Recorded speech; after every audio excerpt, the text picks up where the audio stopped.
Hey everyone, hopefully you're having a good day. My name's Andy. My channel's Finding Value, and I was looking through some articles. I guess a lot of people, they're talking about uranium. They're talking about this leak. And as far as I can tell, the nuclear plant in China refutes report of radiation leak warning. Says indicators are normal. Don't know what's going on. So in this article, they talk about the Haitian nuclear power plant said accusations of dangerous levels of radiation leakage at the facility were untrue, claiming its two reactors were operating normally. As its French partner said, it called for a meeting with its Chinese counterpart to resolve a performance issue at the plant. The plant was a joint venture between state-owned CGN and EDF, a French utility. It says the Chinese official were raising the allowed limits of radiation outside the plant to avoid having to shut down the facility.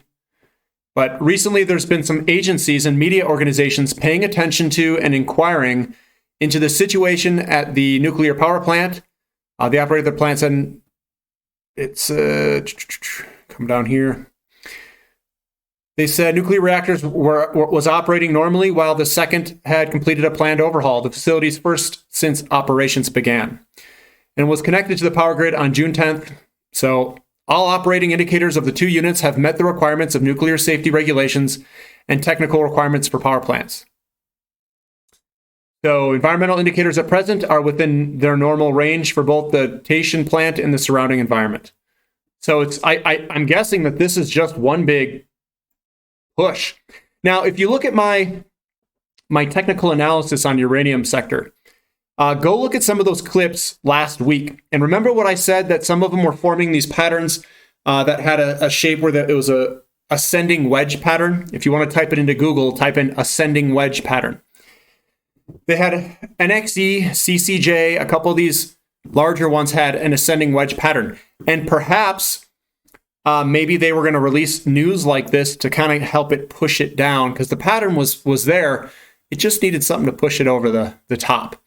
So the buyers are starting to equal the sellers, and maybe they released phony news. I don't know. But I don't think this is structurally damaging to nuclear. I think everything's going to be fine. I don't think there's a leak. I don't think there's any problems, at least reading this article. And even reading some of the other ones, even if something in the fuel rod was leaking and maybe it was some xenon gas, that they could slowly let it out, but it's all within parameters. So I don't think there's going to be a meltdown or anything like that. Perhaps that's why people sold. Maybe not. Maybe this was on purpose. I don't know. And I don't have a good answer for you. But I don't think it's ruined anything structurally for uranium or nuclear. I think this is one spot that we're going to have to build out because of the properties that it is. Baseload, emissionless power. Carbon emissionless, I should say. So everything looks good to me. If you guys like this content, give me a thumbs up. Thanks for listening. This is Finding Value.